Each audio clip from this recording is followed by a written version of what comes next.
Hello, and welcome to our first instructional video for the Food Fresh project. In this video, we will be preparing a one-pan roast chicken dinner with rice. You will need 1 whole chicken, 2 onions, 3 ribs of celery, a few carrots or other veggies of your liking, some garlic, rice, as well as some spices and seasonings. You will also need a roasting pan or oven-safe dish and cooking oil of your choosing. Start by preparing all your vegetables, peeling your carrots if you like, and when chopping them, trying to keep them all the same size so they cook evenly. You don't need to cut them as small as I do, but you can leave them chunky and rustic.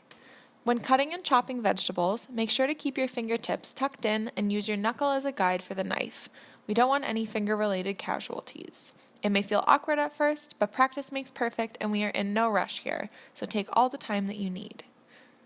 For onions, always start by cutting the top off and just a shave off the bottom. You don't want to remove the whole root. That is the part that is rumored that will make you cry if you cut it off.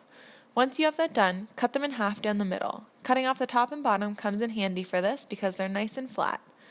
Once they're cut in half, they're also easier to peel.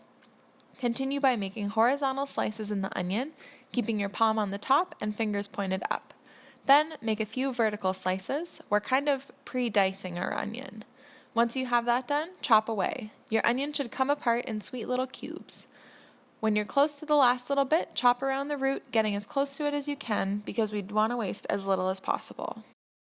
Now, for smashing the garlic. I always see people telling you to smash the knife with the heel of your hand, when all you really need to do is press your hand on the knife. Sometimes you have to throw a little body weight behind it, but please do not slam your hand on knives. Once you have them smashed, just run your knife through the cloves to chop them up a bit smaller. Time to assemble. We'll start by putting a bit of our cooking oil in the bottom of the pan and giving it a swirl around to make sure the pan is evenly coated. Pour 1½ cups of the rice in, making sure it evenly covers the bottom as well.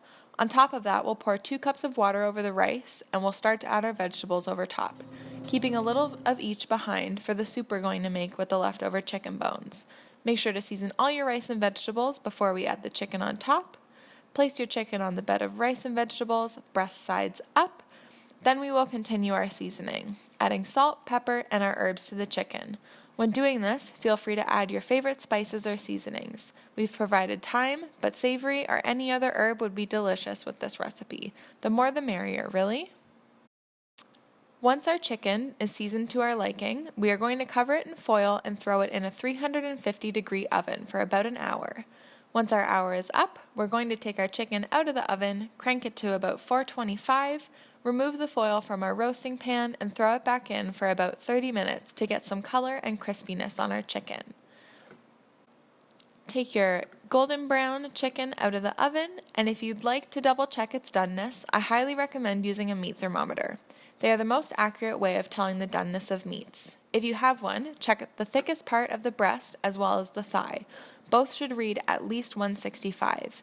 If you don't have a meat thermometer, you can check if the juices are running clear, which is another sign of its doneness. Give the breast a poke and a little squeeze and watch the juices coming out. If all else fails, cut into the breast and see if it's cooked. We're going to cover our chicken back up with foil and let it rest for 10 minutes. Resting is important because it helps the meat relax in order to keep it tender.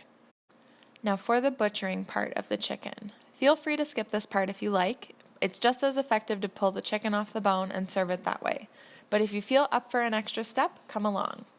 You're going to start by removing the breasts. Follow the breastbone down the center of either side, keeping your knife as close to the bones as possible. You will also feel a bone near the top of the breast. That is the collarbone, or what we know as the wishbone.